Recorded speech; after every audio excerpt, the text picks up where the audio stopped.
que no han pasado esta semana. Amén. Queridos hermanos y hermanas, en este tercer domingo del tiempo ordinario, la palabra que el Señor nos regala para meditar en este domingo, abundante en cuanto al provecho espiritual del cual podemos beneficiarnos, del cual podemos sacarle provecho. Y la primera lectura, tomada del libro de Nehemías, capítulo 8, versículos del 2 al 4, del 5 al 6 y del 8 al 10, habla de cómo Esdras, un sacerdote, trajo el libro de la ley a la asamblea, formada por hombres, mujeres y todos los que tenían uso de razón. Es decir, allí también habían niños. Y escuchen lo que pasó allí. Era el día primero del mes séptimo y Esdras leyó desde el amanecer hasta el mediodía en la plaza que está frente a la puerta del agua, en presencia de los hombres, mujeres y todos los que tenían uso de razón. Todo el pueblo estaba atento a la lectura del libro de la ley. Esdras estaba de pie sobre el estrado de madera levantado para esta ocasión. Esdras abrió el libro a la vista del pueblo, pues estaba en sitio más alto que todos, y cuando abrió el libro el pueblo entero se puso de pie. Esdras bendijo entonces al Señor, el gran Dios, y todo el pueblo levantando las manos respondió amén, etcétera, etcétera. Y queridos hermanos, esto ¿para qué nos sirve a ustedes y a mí hoy? Para comprender algunas cosas. Uno, ustedes ven dentro del templo hay una serie de símbolos, lugares y todo. Y toda esta estructura que nosotros vemos hoy tiene una catequesis, tiene un antecedente. Miren ustedes que en el templo, el ambón, que es el lugar donde se proclama la palabra, siempre está un poco más alto. Y ustedes ven cómo el presbítero viene, cuando hay diácono, el diácono levanta el evangeliario de aquí, lo presenta al pueblo en toda una solemnidad. Y entonces va y se proclama. ¿Y qué tenemos que hacer ustedes y yo? Nos ponemos de pie. Porque lo que se va a proclamar no es cualquier palabra, es la palabra de Dios. Y esa palabra de Dios merece respeto, merece atención. Y miren ustedes cómo ese pueblo que se reunía allí para escuchar al sacerdote Esdras, que proclamaba la palabra, dice que Esdras se puso a leer el libro de la ley, la Torá, desde el amanecer hasta el mediodía. Eso está como, por ahí tengo un amigo que tiene un restaurante y por ahí les dijo un día a los empleados, pues déjenme decirles que hoy día vamos a trabajar solo mediodía. Y los empleados también. Dijo, sí, ¿cuántas horas tiene el día? 24. ¿Y cuánto es mediodía entonces? 12.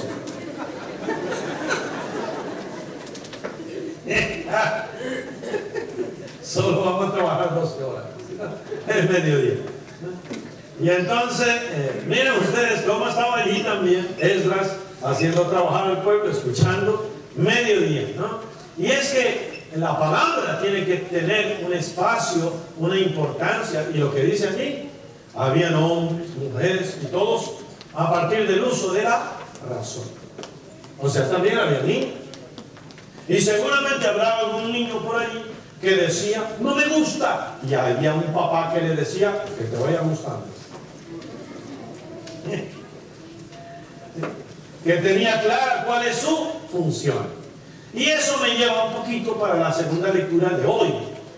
Pablo, el apóstol Pablo, recuerden que el domingo anterior el apóstol Pablo decía que hay muchos carismas, ¿verdad? Que hay quienes tienen el don de la predicación, otros que tienen el don de enseñar, otros que tienen el don de interpretar, otros que tienen el don de curar, pero el mismo Espíritu.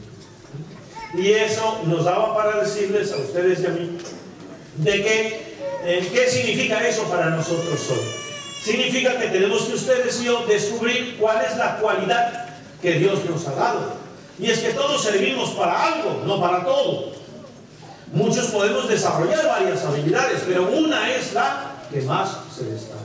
Hay gente, por ejemplo, que tiene un arte para la cocina. Oiga, es que Dios les ha llamado a ellos a ese don de dar de comer al hambriento y darle de comer bien. Y no solo bien, sino rico, ¿verdad? que ese don lo tienen escondido. Y eso no está bien, porque eso es selfish, eso es ser egoísta. Otros que tienen el don de la predicación, pues a predicar. Y les decía que hay que trabajar para especializarse en ello. Y los estudiosos dicen que para uno volverse especialista en algo, necesita invertir por lo menos como 17 años de estar de entrenamiento para ser el buen músico, el buen médico, el buen profesor, etc. Hoy, en cambio, entonces en ese mensaje Pablo decía que hay que explotar el don personal que tiene cada uno. Hoy el apóstol Pablo habla de otra cosa también tan importante y hermosa. Y él dice, miren, el cuerpo es uno solo, pero tiene muchos miembros. Y cada miembro es diferente. La mano es distinta de los ojos, de las orejas, distinto de los pies. Y no por eso va a decirle la mano a los pies, no te necesito. O los pies le van a decir a las orejas, no te necesito. No, porque cada uno tiene su importancia. Cada uno tiene su función. Usted no utiliza las pestañas para limpiar los trastes de la cocina, ¿verdad? Ni usa las manos para caminar, aunque algunos caminan en 4. Manos y pies, ¿verdad? En la etapa de aprendizaje, ¿no? Y en la medida que vamos creciendo, vamos cada uno de nosotros dándole la importancia, o debemos ir creciendo, dándole la importancia de cada una de estas partes, usándola saludablemente. Cuando no la usamos como conviene y para lo que Dios la ha destinado, se produce el desorden, se produce el caos. Y entonces, ¿qué está diciéndonos Pablo a ustedes y a mí? Dice, mire, en la iglesia todos estamos formando un solo cuerpo y cada uno de nosotros es una partecita de ese cuerpo. Y tiene que integrarse al cuerpo y trabajar en aquello en lo cual está usted destinado. Y por eso, fíjense ustedes en la liturgia, unos hermanos están en el ministerio de la música, otros están de altar service, otros están de proclamadores de la palabra, otros de ministros extraordinarios de la comunión, otros en la recepción, otros colaboran. Es decir, cuando cada uno se dedica a hacer bien lo que tiene parte en la liturgia, entonces esta liturgia cobra fuerza, cobra signo, cobra importancia. ¿Qué significa eso? Eso significa que cada uno de nosotros tiene que reconocer que dentro de la iglesia tiene un espacio y que ese espacio tiene que conocerlo y que ese espacio tiene unos límites. Y que donde terminan los límites de uno, comienzan los límites del otro. Y que integrados es como se da la armonía. Cosas similares pasan un poco en la familia. Fíjense ustedes, si el papá llega del trabajo, el papá con su iPad, y tiene 2 hijos, y la hija le dice al papá, Daddy, préstame tu iPad. Y entonces el papá le presta el iPad a su daddy, a su...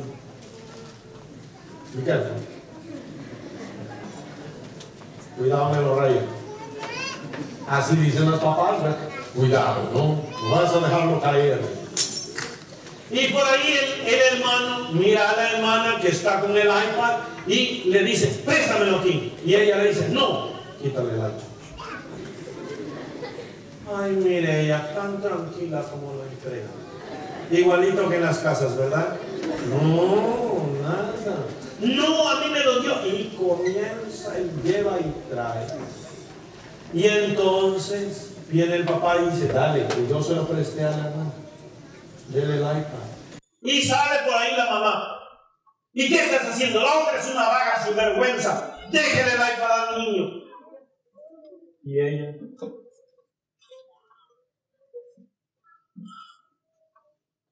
¿Y ahora quién es el que manda? El niño que más apoyo ha recibido. ¿Y quién tiene la autoridad ahora?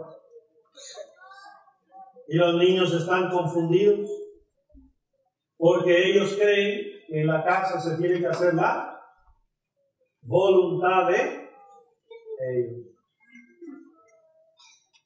Eso es no tener claro cuál es eso es usar las manos para caminar o las orejas para ver. Y hay gente que piensa con el corazón, ¿verdad? Ay, es que no me entienden.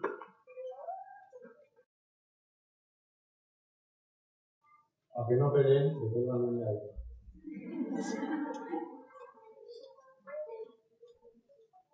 Cuando no hay claro cuál es la función que tiene cada uno.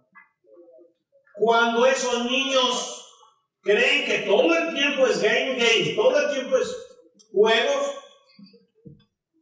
el padre y la madre tienen que enseñarle que hay un tiempo para jugar, que hay otro tiempo para hacer el trabajo, la tarea en la casa, que hay otro tiempo para comer y que hay un lugar para comer, que hay un lugar para dormir, que hay un lugar que limpiar, que hay un lugar que asear.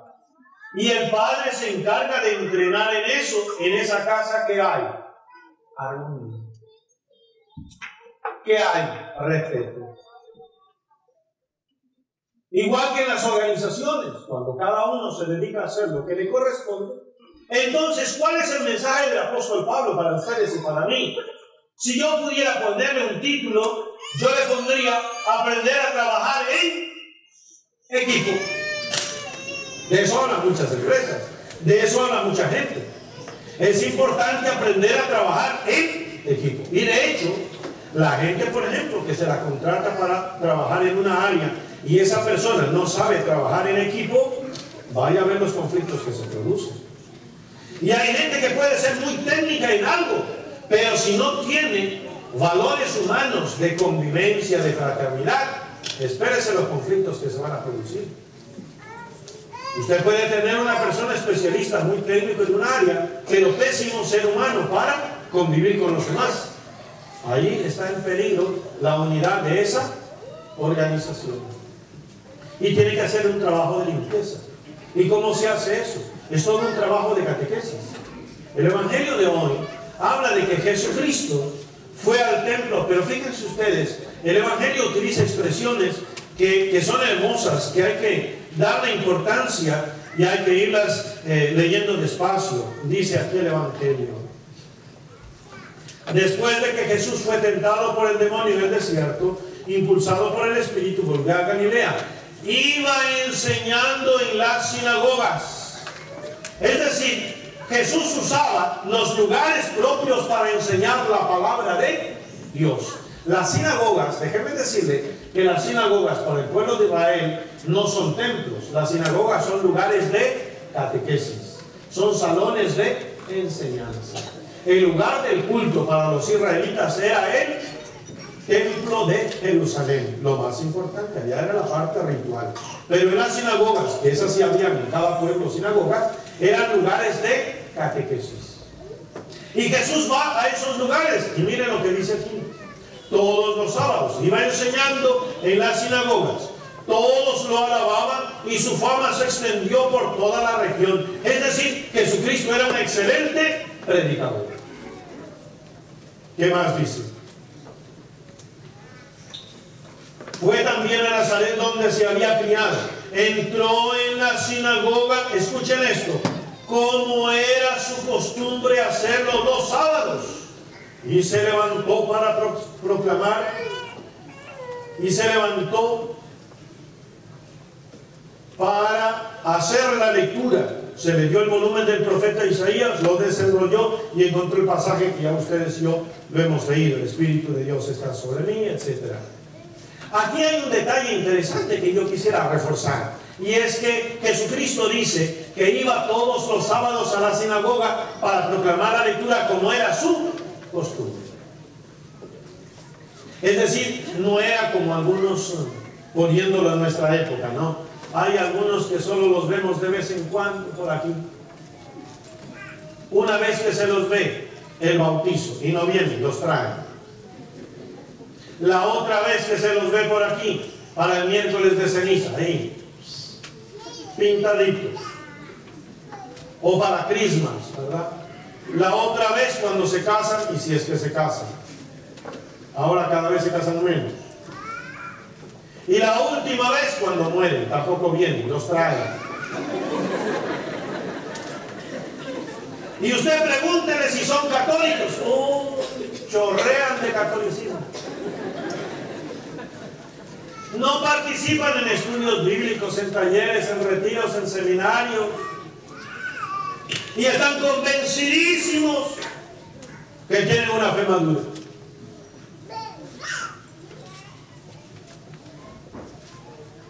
Jesucristo tenía este hábito y es una buena lección para usted y para mí. Escudriñar, meditar la palabra de Dios constantemente. Y la gente dice, estaba todas atentos. Y los ojos estaban fijos en Él para ver qué iba a decir. ¿Y qué dijo Jesucristo? Hoy se ha cumplido esta palabra. Eso es hermoso. Es hermoso que usted sepa. Yo no sé si usted se ha dado cuenta que muchas veces cuando se proclama la palabra, usted cree que eso es para otra persona. No, esto es para usted. Cuando Jesús estaba proclamando la lectura, no era, uy, qué bonita la escena, ¿no? Jesús predicaba, no, Jesús está predicando hoy para usted, a través de nosotros, a través de los ministros. Y por eso es importante tomarse en serio esta palabra. Quiero invitarles, queridos hermanos y hermanas, ahí donde están, a que juntos hagamos una oración. Y cada uno de nosotros nos pongamos a pensar, en serio, no en serio, en serio. Bueno, ¿cuál es mi posición? ¿Cuál es mi puesto en la iglesia? ¿Y cómo lo estoy asumiendo esa responsabilidad? ¿Lo estoy haciendo con el espíritu con el que Cristo quiere que yo actúe, que yo lo haga? El primer puesto que usted tiene es como padre de familia, como madre de familia. ¿Qué clase de padre de madre es usted? ¿Sus hijos pueden ver a Dios a través de usted, de su servicio?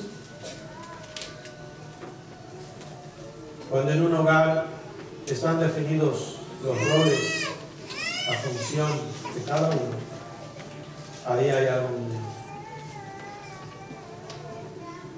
Por eso quiero invitarle que ahí donde están, tome conciencia de este mensaje que el Señor le está dando a usted. En nuestra comunidad, en nuestra parroquia, usted tiene un puesto importante. Prepárese para hacerlo bien, para hacerlo según el Espíritu del Señor. Y usted podrá ver la obra de Dios y el poder de Dios a través de la organización de su pueblo. Por favor, cierre sus ojos y ore conmigo y dígale que el Espíritu de Dios está en este lugar. El Espíritu de Dios se siente en este lugar. Está aquí para consolar, está aquí para liberar. Está aquí para guiar, el Espíritu de Dios está aquí. Una vez más, muévete en mí, Señor, muévete en mí, toca mi mente y mi corazón, llena mi vida de tu amor.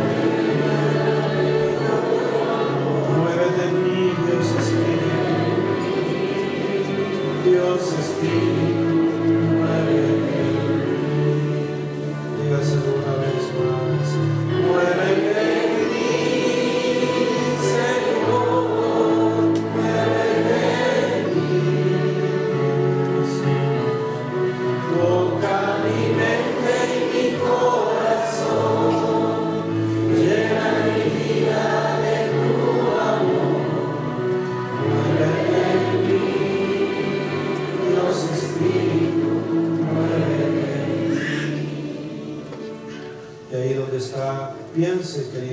hermana, ¿cuánto tiempo le dedica usted a leer, a meditar la palabra de Dios en su casa? ¿Cuánto tiempo ora en familia? ¿Cuánto conoce usted de la preciosa palabra de Dios? Hace una semana atrás, una persona se me acercó y comentaba: Padre, ¿dónde estaba Dios que no protegió a esos niños en el asesinato en Connecticut? ¿Dónde estaba Dios? Y hablando con esa persona le decía: ¿dónde estaba Dios? Ahí donde lo pusieron. Hace algunos años atrás pidieron que Dios no estuviera en las escuelas. Lo sacaron a Dios. Y cuando se lo saca a Dios de la familia, de las escuelas, se deja a los hijos sin la oportunidad de conocer a aquel que ayuda a entender la vida, aquel que ayuda a evitar las depresiones, las ansiedades y las angustias. Dios está allí donde usted y yo lo hemos puesto. ¿Dónde usted ha puesto a Dios? Si usted a Dios lo ha reemplazado por el dinero, Dios no tiene lugar allí. Si usted a Dios lo ha dejado a un lado y se ha puesto usted con su vanidad, Dios no está allí. Invítelo a Dios a que regrese a su familia, a su casa, a su fe, a su trabajo. Y usted será capaz de ver el poder de Dios. Por eso, Señor, te alabamos y te bendecimos en este día. Y te damos gracias por regalarnos esta oportunidad de estar aquí reunidos en tu nombre. Bendice, Señor, a cada hermano y hermana que ha venido a esta Eucaristía, a escucharte a ti, a encontrarse contigo, Señor. Concédenos experimentar siempre tu protección y que todo el honor y la gloria sean para ti, que vives y reinas por los siglos de los siglos. Muévete en mí, Señor, muévete en mí. Toca mi mente y mi corazón, llena mi vida de tu amor. Muévete en mí, Dios Espíritu, muévete en mí. Muévete en mí, Señor, muévete en mí, Jesús. Toca mi mente y mi corazón, llena mi vida de tu amor. Muévete en mí, Dios Espíritu, muévete en mí. Que todo el honor y la gloria sean para ti, Señor, que vives y reinas por los siglos de los siglos. Respire profundamente. Y dale gracias, Señor, por el mensaje de hoy.